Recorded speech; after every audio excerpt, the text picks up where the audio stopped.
Robyn, do you mind moving on to the next slide? Sure. So my name is Lucky Singh, and I'm the Client Relationship Manager here at King's Business School, and I oversee the recruitment side of things for our Executive MBA program.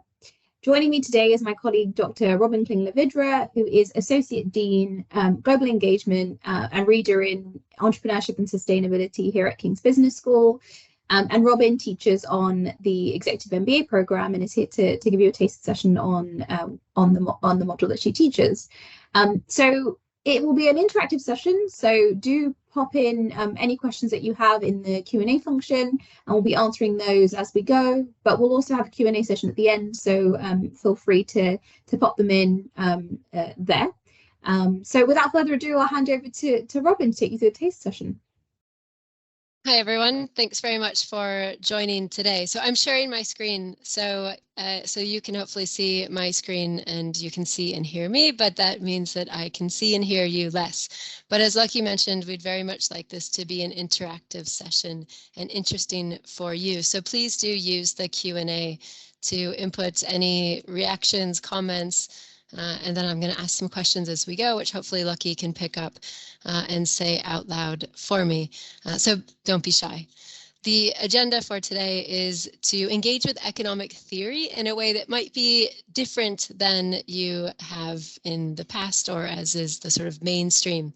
We're going to start with core economic theory and looking at what drives innovation. We're then going to turn to venture capital as a proponent or as a driver of startup capabilities, which drive innovation. And then we're going to close with the way in which venture capital may act as a novel mechanism for driving the performance of startups, or the way in which venture capital may provide an externality that's a boost to startups that isn't necessarily intended to be.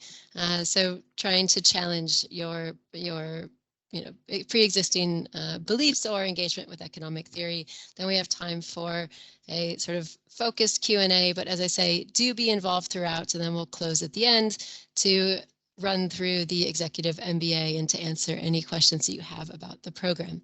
Okay, so here we go.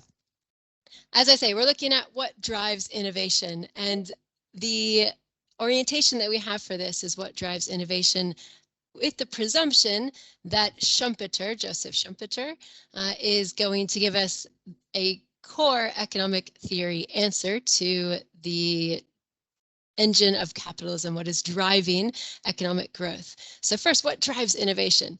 So this is Joseph Schumpeter, and I would love to see in the Q&A a indication of how familiar you are with Schumpeter. If you read, for instance, The Economist has a column on Schumpeter each week, or if Schumpeter is a new economic theorist or name to you. If we take Schumpeter, as in this taster session, a core theorist on what should drive economic growth, and just to quickly say that what drives economic growth is that we use the factors of production, the inputs for production, better, basically. So the land, the labor, and the capital, that we use them in new and productive ways. So this more productive use of our resources means that we are going to have, that constitutes innovation, and that drives economic growth. So Schumpeter is one of these foundational or seminal theorists who says that, well, what drives innovation, which drives economic growth, are what we would today call startups or ventures. For Schumpeter, and he's writing in the early 20th century, so he writes mostly from 1910 to the 1940s. For Schumpeter, the driver of innovation is startups, what he calls new entrants. And the reason that he says that our innovation and therefore our economic growth comes from startups is because he says these new entrants, these new firms that are entering a market, drive this process called creative destruction.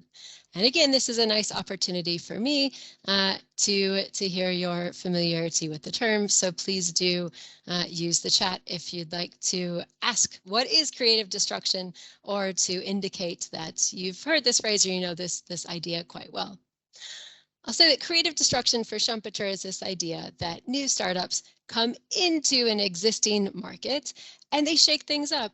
They challenge the position, the market competitiveness of the existing firms, what he calls the incumbent firms, and the technologies that they use.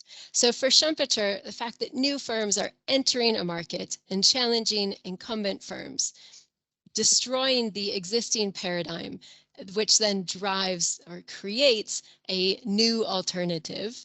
This, for Schumpeter, is how we can understand the engine of economic growth and capitalism coming from innovation. It all starts from those new firms entering, shaking things up, new products, new jobs, new production, and getting rid or destroying of those existing ones.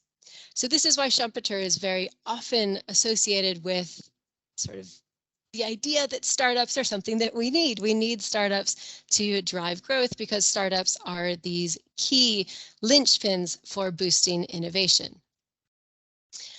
Quickly, it's worth saying, though, that Schumpeter has a particular view on new entrants or these new firms, what we now call startups, as being particularly innovative. In practice, entrepreneurs aren't necessarily innovative, and innovation does not necessarily come from startups. So I just have to do a sort of quick pause to say that Schumpeter's or Schumpeterian notions of new firms as innovators comes because he puts these two ideas together, and his understanding of startups is consistent with what we think about in sort of polemic coverage of startups today, that startups are high growth, often high tech, high aim endeavors. They are not simply about setting up a new firm, taking on a financial risk, and hoping to make some profit. This is the definition of entrepreneurship. Again, thinking about what's not a Schumpeterian entrepreneur, perhaps the new stall in a market, right? A new stand that's selling apples. This is not a Schumpeterian understanding or example of this high-powered entrepreneur that can drive creative destruction. And again, just to underscore that innovation is all about new product or process that's being applied or introduced in practice in the market. Right. Okay. So I call this in my teaching this notion of the entrepreneurial zoo or the innovation zoo. In the context in particular of how we're looking at Schumpeter today, I thought it would be fun for us to look at the animals that are associated with this land of startups and high-powered, high-growth ventures. So again, please use the chat if you'd like to indicate your familiarity with these different concepts that we use in exchange or to substitute to have more fun in describing startups. So there's this idea of the gazelle, and this is a young company, rapidly rising sales, expanding workforce. Startup, which is often defined in terms of its age, so that it's young, often up, hold on. Up to 5 to 7 years old. It's high growth and high tech. This startup, as I say, is how Schumpeter would think about new entrants in his understanding of them being drivers of innovation today. You also will likely have heard of unicorns. So these are high growth companies, privately held, meaning they haven't yet gone public on a stock exchange, with a valuation in excess of $1 billion. And this is one that is really fun because it has a very clear numeric value associated with it. Right? And then we talk about ventures as well. Again, startups that undertake risk in order to achieve market growth. These are some of the terms in this entrepreneurial zoo that we use to refer to what Schumpeter and core economic theory would have said is driving innovation. Right. So this is in this first segment, I wanted to set up that one of the ways that we would look at economic theory in the context of the executive MBA is looking at theorists like Schumpeter and how they would understand what drives innovation, what drives economic growth. So we've set that up. So we have innovation comes from startups, according to Schumpeter, and this is crucial for economic growth. But then what drives startups? So this takes us to the venture capital or the financing of startups and these gazelles and then pushing for unicorns. So venture capital being an early stage form of private equity that is invested in these high growth, high potential companies in this either seed to early stage of a life cycle of a startup. So here you have this nice sort of J curve, a modest J curve, in fact, where a company starts up, and in the early months or years, the cash flow is negative. It's spending money to develop the product, to build the team. And in this nascent or fledgling moment of startups, this is when they need external financing in order to build their product. So this is where venture capital comes in. And in particular, I mentioned the language of the Entrepreneurial Zoo. There's other sort of fun language to share in this arena, one of them being this idea of the Valley of Death, which you see at the bottom of this figure. The Valley of Death being this moment where startups have been working to prototype, to conduct research and development. They have been commercializing then the product. And as they're going to reach break even, as they are hopefully achieving success as a business, they have that minimum viable product, and maybe they're starting to earn money from customers. They've spent so much that this is the moment where if they don't have access to external financing, they could have to close their doors or go out of business and suffer this valley of death. This is the idea. Okay, so this is where venture capital comes in. And just worth saying that venture capital, by this we mean, as I said, the early stage form of private equity. It's often thought of as smart money. The reason being is that venture capitalists are investing at that moment of the valley of death, for instance, in these early stages of a high growth, high potential company. But in addition to giving money, they are also offering expertise, their personal and professional networks. And so it's more than only the financing. The aim for VCs is to invest in companies who are going to disrupt, to revolutionize, to create new markets. So very much in line with the Schumpeterian notion of creative destruction, right? This is what startups are meant to do. They're meant to create entirely new markets and to disrupt the way that things are done currently. So this is venture capital in a nutshell. And academic research has shown in many different ways, and this is just one that I thought I would highlight, that venture capital is this crucial driver of startup-centric innovation. So here you have, for instance, a recent paper from Josh Lerner and Raman Ananda that shows in lots of different interesting stats that effectively the companies that go on to have really big IPOs and to have large market capitalizations, large market caps, companies that are worth the most in the world, a lot of these companies have benefited from obtaining venture capital in those early stages of their growth. So this underscores this idea that venture capital is driving startups who go on to innovate. And to bring our entrepreneurial zoo a bit more together, this idea that venture capitalists are hunting for unicorns, so unicorn hunters, as you see here, right? Okay, so just to recap, we have Schumpeter is the core economic theorist that we've followed so far, and he has this idea that startups are driving these processes of creative destruction, which drives innovation and thus fuels economic growth. But I also mentioned that venture capitalists are hunting for unicorns. They're doing it because they want to invest in companies who are going to disrupt existing markets. But they're doing it because they want to make a return, right? They are striving to produce a financial return on investment. So in order to do that, venture capitalists have a process whereby they are sourcing and they are conducting due diligence, companies, this huge range of startups, of potential companies to invest. The current state of academic research shows that there's two ways effectively that venture capitalists bring value. And this is at the top of the slide here, you have pre-deal, this is one, and the other post-deal.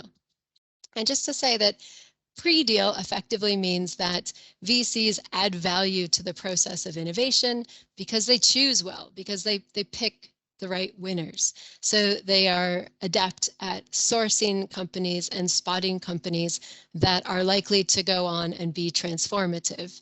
Here you may be thinking Uber, sort of WeWork, and Google, Facebook, Meta, WhatsApp, these types of examples. The idea on the left hand of the slide is that venture capital adds value because they screen and they conduct due diligence really well. And so they are particularly capable of identifying companies that are going to transform the world. And this is their value add. On the right hand of the slide, you have post-deal. And the state of academic research at the moment, I would argue, perhaps emphasizes this more and suggests that the ways in which venture capitalists add value and build these companies that go on, as Lerner and Nanda show in that piece that I showed a few slides ago. The reason that they add value, according to this side of the research, is because they work well and intently with the companies in which they invest. They work very closely with their portfolio companies. This idea of portfolio monitoring, for instance, that they're going to quarterly board meetings and they're giving good advice and they're connecting their startups with relevant contacts for the purposes maybe of corporate development and acquisition, maybe for the purposes of ultimately exiting, maybe through an initial public offering, an IPO. So just hold this thought that VCs process the way that they add value to startups, and this Schumpeterian notion of startup-centric innovation is either through the sourcing, the pre-deal, or the post-deal. In both cases, it's again worth emphasizing that the aim for VCs is to make money. And so they're doing this for themselves to overcome their own information asymmetries to produce a return for themselves and their investors, what are often called their limited partners. So to go a little bit more into what this looks like, and then I'm going to, hopefully, we're going to have a bit of a discussion and debate in the Q&A. The way that the pre-deal sourcing and due diligence, this looks like VCs having to sort a huge funnel of prospective investments. So there's hundreds and thousands of companies that might be relevant to the investment mandate that they have. So in the sector in which they invest, in the stage at which they invest, the geography, etc. So they're sourcing within this relevant group relevant to their investment mandate. And they also increasingly use technological platforms. And here you have an example from Fairview Capital, this idea that they're using things like AI to identify this universe of companies that they then have in the funnel that they are able to source from. And they have to be really good in their due diligence to identify the companies that could go on to be those transformative companies, the unicorns of which they're trying to hunt. Right? The way that they screen, and screening being a key element in this pre-investment side of the inputs, is that they look at these filters or these criteria that align with what I said a moment ago, their investment mandate. So the mandate being what they've promised their investors, their limited partners, that they will invest in. So they've said, we will invest in startups who operate in a particular vertical or sector or industry. We then know that they have to invest in companies that are raising a certain amount of money and operating at a certain stage. And these investment mandate parameters map onto this idea of what they're screening from. Right? So then they have this screening process where they say, right, we need to have, or we want to have companies that have the best team, the best entrepreneur for this particular business. So if this business is operating in machine learning and artificial intelligence, perhaps they will score really high in the criteria if they see that the founder or founders have obtained their PhDs from Cambridge or from MIT, for instance, in machine learning, right? If they're looking to invest in, say, the metaverse, perhaps if the company is operating in providing a service within the metaverse, this will score high in their screening process when they look at the product market. It has to be a really big potential market that the company is going after.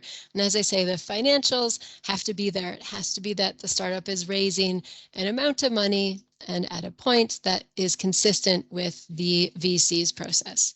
So I mentioned these screening tools because this is all to make the point that VCs are using a due diligence and screening process to help them identify the companies in the world within their remit, within their investment mandates, that present the best potential investment opportunities. Right? So they're doing this for their own investment ability. They're doing this as a means of overcoming information asymmetries that they have vis-a-vis the startups in which they're investing in. Okay, so this is where I introduce, and I hope this incurs a certain amount of debate in the Q&A. So as I've said, VCs are looking at identifying companies that offer the best potential return given their investment mandate, the stage, the sector, the geography, etc., in which they're looking to invest. They are doing this, as I say, to overcome their own information asymmetries. But as this slide suggests, I'm going to argue, based upon a new line of research, of which I'm a part, a new line of research that says, well, actually, the way that VCs are conducting the screening through to due diligence can provide a positive externality for the startups in which they engage with, even though, or even in the cases when those startups may not be successful in raising money from those particular venture capitalists. Okay, so this is the direction that we're going. So I mentioned that VCs do this to overcome information asymmetries. When we think about information asymmetries in economic theory, we often think about the used car market and the problem of a lemon, right? That you don't know unless you're able to get access to full information about the product that you're buying. For instance, the life of the car before you're looking to buy it, right? So information asymmetry, let me define it. So an information asymmetry is an imbalance between two negotiating parties in the knowledge of the relevant factors and details of the product. So simply in the case of a car sale, right, the person who's selling the car, maybe they know about things that have happened to the car in the past that would affect its condition, but on the other side, the buyer doesn't have access to all that information. So in the context of venture capital and startups, venture capitalists, by virtue of the fact that they are outside or external to the startup, they're trying to overcome information asymmetries in the context of, well, what's the team really like? You know, how does the entrepreneur really work? How advanced is the product really? How good is the traction or the feedback from customers or early potential customers? These are all information asymmetries because the startup is saying, you know, we're going to change the world. We're going to drive perhaps this creative destruction process in a particular segment, a particular market. And the VCs need to verify, they need to overcome the fact that they don't have access to full information on the startups. So they conduct the due diligence. They conduct this elaborate screening, and then we say due diligence process in order for themselves to have access to better or full information. They don't do it, just as a spoiler alert, they don't do it to benefit necessarily the startup that they're talking to, right? They are doing it to overcome their own information frictions or information asymmetries. So they have this elaborate process, right, where they go through and they'll meet, the investment lead will meet with the startups. They'll have access to a startup's data room, where the startup will give large amounts of financial information, various pitch decks, growth plans. They'll provide a demo. Maybe they'll also have details or elaborate spreadsheets on their unit economics. So having access to huge amounts of information, and then going back and forth and asking questions of the startups. Well, you've said this, you're targeting this market. You say that you have this traction. The product says, or you've indicated that it looks like it can do this. Can it really? They even sometimes, and as you'll see with the sort of boxes with the arrows, they'll even bring in external experts, maybe deep technical experts on a particular tech, like just AI or machine learning, because I've mentioned it a few times. They'll also bring in legal experts. And they do this elaborate due diligence process to overcome their own information asymmetries. Through this process and this iteration of many meetings and access to information, and pulling together a full view of the company in which they may potentially invest, trying to whittle down that whole universe, that whole funnel of companies that they could potentially invest in. In doing this, the VCs strive to overcome their own information asymmetry. Right? But a new line of research suggests that even though this is intended to benefit the VC, there may be, in fact, a new positive externality for startups. Startups, by virtue of going through the process, putting together their data room, having multiple meetings, asking tough questions about their team, their product, their growth plans, that can act as a positive externality to the startup, even if they don't ultimately raise money from that particular VC. And it's worth saying that this is perhaps a bit counterintuitive because startups have very limited resources, especially time. And for the founding team, for the management team to spend their time going through a due diligence process that doesn't bear fruit in the form of raising money from the investor, from the VC, it feels like a sort of a wasted investment, right? So that the opportunity cost is high. They could have spent that time working on their business and developing the product and working with the team, for instance. But this new line of research suggests that, in fact, startups going through the due diligence process can help them signal to the outside world that they have a certain quality, right? By saying, well, we're talking to, or we're being considered, or we're going through due diligence with this VC, that may act as a positive signal of their quality.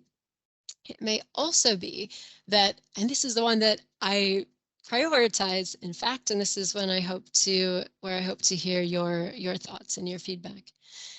Initial tests in trying to disentangle these mechanisms suggest that it's likely more the productivity improvement that we're seeing here. And by this, here's what I mean. Startups going through the process of due diligence, they are learning by doing, putting together, again, the various documents and the data room that the VCs ask for is a useful process in thinking about how it is that they position their business, how they're communicating, getting asked tough questions and receiving feedback from the VCs. Again, even if the VCs don't invest, forces them or helps them to sharpen their product and their approach, perhaps also even leading to pivots into the way that they frame things or even in their product. Also, going through the due diligence process changes their social network or their social graph. By speaking with a number of venture capitalists, even those that don't ultimately invest, means that if done well, the startup has now a social network that is bigger than what they had before. And for future fundraising instances, maybe they can call on one of these VCs or leverage the other contacts through this network, right? So this would collectively prove to be a positive externality for the startup, even if they don't get money from that VC. Now it's worth saying, I've mentioned externality a few times, and I just wanted to say externality in economic theory, we mean it's a cost or a benefit. So it can be a negative externality, like pollution in the nearby river, or it can be a positive externality, a benefit. And whether it's a cost or a benefit, it's caused by a producer that is not financially incurred or received by that producer. So in this case, VCs conducting due diligence to overcome their own information asymmetries in order to identify, source, the next great unicorns, which is what they're after. Right? We said after what they're hunting. In doing so, they have this unintended positive externality, this unintended benefit that accrues to startups, even if they don't ultimately invest in that startup, particularly in the form of offering this opportunity for learning by doing, by giving feedback. Often in the interviews that we've conducted, feedback suggests that tough questions are especially helpful, and by growing their personal and professional network. So this draws together a number of different economic theory elements. So we have here, we had Schumpeter and core economic growth theory, right? What drives economic growth? For Schumpeter, it's new entrants that we now call startups. They drive innovation, and this is essential as the motor of capitalism. This is what drives economic growth. And in the process of firms competing and investors trying to identify good opportunities, we talked about information asymmetries, right? That you don't have access to full information or enough information to make a good decision. And then there's also the potential for positive or negative externalities. And I thought for the purposes of this taster lecture, that it would be interesting to bring these different economic ideas together in this quite applied way in thinking about what this means in today's context of startup-centric innovation. Right? So bringing together Schumpeter, externalities, and information asymmetries. I'm very happy to go back to different slides and to zoom in on points that maybe we went over quickly, or you may have particular interest in, with the expectation or the hope that there will be debate. But I'll pause here for Q&A, and Lucky, I'll just ask for your help while I'm still sharing the screen. Ask for your help in telling me if there's particular questions or comments. Yeah, of course. So no questions as of yet, but we're happy to answer any questions on the Q&A. If you want to ask a question directly to Robyn, just raise your hand and you can unmute yourself, and you can just ask it directly. But yeah, anything that you found interesting or would like to know more about, or your own takes would be good. Maybe while everyone's kind of thinking about questions, I could talk about the executive MBA just to give people a bit more time. I think that's a great idea. Let me get us to an executive MBA key facts slide. Great, thanks, Robyn. So yes, just a quick overview. So as you all know, we have an executive MBA program that we're launching this year, and it will be starting in September 2023. This is a part-time program that takes place across 21 months, and students will be coming in during block weeks every 2 months here on campus in London. But there'll also be some distance learning as well to help kind of guide and support your in-person learning. The fees are on the slide, so it's 47,800, but we have a range of scholarships available that kind of based on people's backgrounds, but also their sectors. And we also have a really nice 15% alumni saving for King's alumni, so do check that out. And in terms of who we're looking for, so I'm sure that this taste session has kind of given you an insight into that, but we're looking for people who are senior managers and leaders who, you know, have had successful careers and have managed projects and large teams, but are now thinking about what next. You know, how are they supposed to, how are they going to kind of leave a positive impact on the world. Our tagline is better business for a better world. So it's thinking about some of the kind of grander issues that the world is facing and how businesses can kind of help solve that, and how we can kind of marry purpose and profit together. We're looking for people with around 10 years of work experience and kind of above that. But there are some exceptions. So do send us your CV or a LinkedIn profile, and we can review that just to give you an insight into whether you meet entry requirements, because it is based upon your work experience more than anything. So yeah, so definitely do send us your CV or LinkedIn profile. In terms of kind of what else you can expect from us in terms of your support, Robyn, do you mind going on to the next slide, please? Absolutely. Thank you. So applications are open. You can email me at execed-business@kcl.ac.uk, and you could book a one-to-one consultation with me as well. So that's all there available for you if you'd like to kind of find out more. But yes, I don't see any other questions in the chat, but we have a couple more minutes, so do pop them in if you have a burning question. Is there anything else that you wanted to share, Robyn? You mentioned that obviously you've chosen a specific economic theory, so maybe it'd just be good to get an understanding of kind of why this economic theory.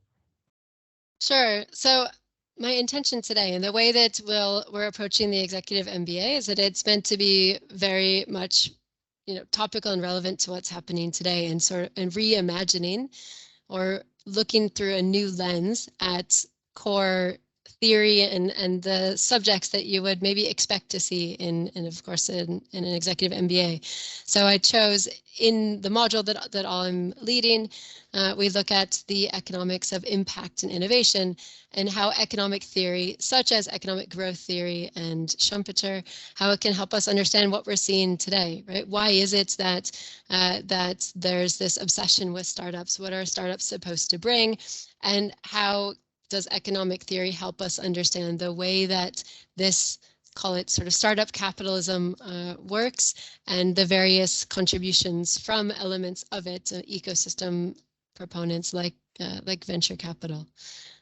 So we do a similar thing in looking at impact and sustainability and what economic theory, micro and macro theory, has to say to help us understand what we're seeing with the rise of ESG, sustainability, etc. Great. It looks like we've got some questions. So I'm going to go to Sandy's question, and then Caroline will go to you, and you can unmute yourself. So Robyn, Sandeep's question is, how is the mitigation of information asymmetry change when the VC is looking at a hostile startup? That's interesting. A hostile startup, meaning that a startup that doesn't fully want to disclose information. Absolutely. Yes. So I think this is, in a lot of the finance theory, the expectation is that the startups are, as you say, hostile, right? That there's an incentive to share information at sort of in a begrudging almost sort of way, right? To share what you have to, but not more than that. And I think this is the expectation, that overcoming information asymmetries through due diligence is against this uphill battle. And the expectation is that most startups are going to be hostile, as you say. And that's why I would argue the intensification of due diligence is aimed at this precisely. So to answer your question in like one line, I think the expectation is that most startups are sharing a version of or the minimal information. And so the hostile would fit most of that. And that's certainly what sort of financial economic theory would expect. The hostile startup then, as you say, well, I would say, so you asked about the information asymmetry. I would flip it and say that the externality, you would also expect that startups that sort of give less and engage less in the process may also be less willing to take on feedback and to learn and to grow from it. And I'm working on a project at the moment that's trying to tease this precisely out. How can you understand systematically using many large observations, thousands of startups, how can you understand that propensity for startups to engage as a determinant of how much they themselves get out of it, how great the externality is for them? Because as you say, those that are hostile to the process, you would expect to get less, whereas those who would engage more openly, more willingly, sort of looking to take on feedback, you would expect to obtain a greater externality. Thanks, Robyn. Great question. Caroline, yeah, please unmute yourself and ask your question. Perfect. Thanks, Lucky. And thanks, Robyn, for taking us through that. I thought it was really interesting. The question I had was, I know there's always a lot of focus on tech-led startups, but I'd love your point of view on especially VCs that are more sector specific and not just focused on tech, how that would play into the pre and post stages for a VC in terms of any differences. So depending on the figures in a given year, if you consider tech as information technology broadly defined or technologically enabled, you'll have upwards of 80% of venture capital money going into ICT in some way, right? With the outliers being sort of biomedical or life sciences, or so the other sort of 20% that's taking up a lot of the money usually. In the really non-tech, thinking of an example, so in the Power Law, Sebastian Malaby's New York Times bestselling book that came out about a year ago, he opens, which I thought was really interesting, with Vinod Khosla's Khosla Ventures investment in Impossible Foods, which in some ways is a non-tech company, right? It's plant-based burgers, basically. But Impossible Foods, in my mind, is an interesting example of a non-tech company. And I thought it was really fascinating that Sebastian started the book in that way, because it's acting like a technology in that it's scalable, in that the aim was to disrupt the world's beef industry. So it's not information technology, but if you think technology in a broader understanding, technology as a novel sort of instrument or tool set. In terms of non-tech in the due diligence process specifically, I think that in the startups that, for this research project, just to be really concrete, we partnered with a UK seed fund and they gave us access to the 2,000 companies that applied to them for investment for the life cycle of the fund. And for those that are non-tech, in the details that we have, and I think this isn't going to be always perfectly representative, but I think it's quite good. Those who are sort of deep tech, so not that it's non-tech entirely, but if you think of sort of consumer and various B2B, B2C as different versions of tech, but then really deep tech, in the data that we have, the deep tech companies had the most external experts brought in. So we'll have the most paid experts used to assess and so-called kick the wheels or kick the tires of the tech.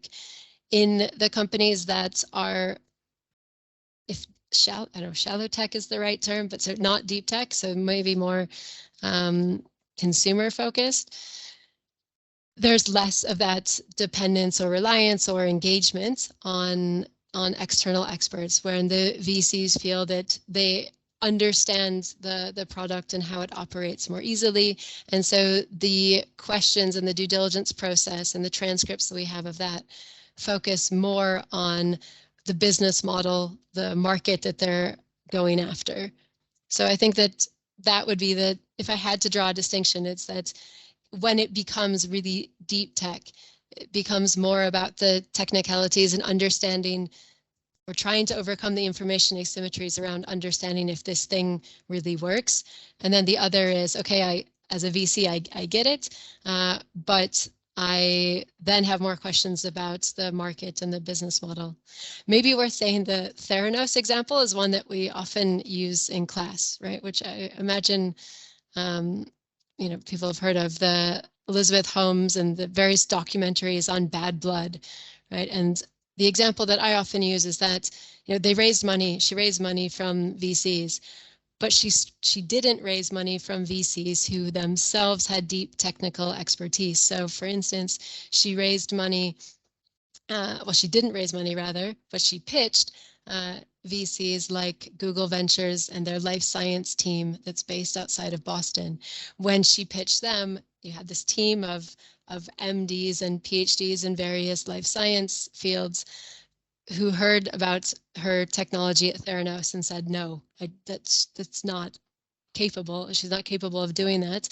She hasn't articulated it in a way that passes our high bar of understanding how this would need to work. So it also depends on the VC, right? When the VCs themselves have deep technical expertise, they then they'd have to rely less on outside experts. So hopefully, Carolina, that answers your question. Yeah, it does. No, thank you very much. All clear. Cool. Any other questions before we wrap up?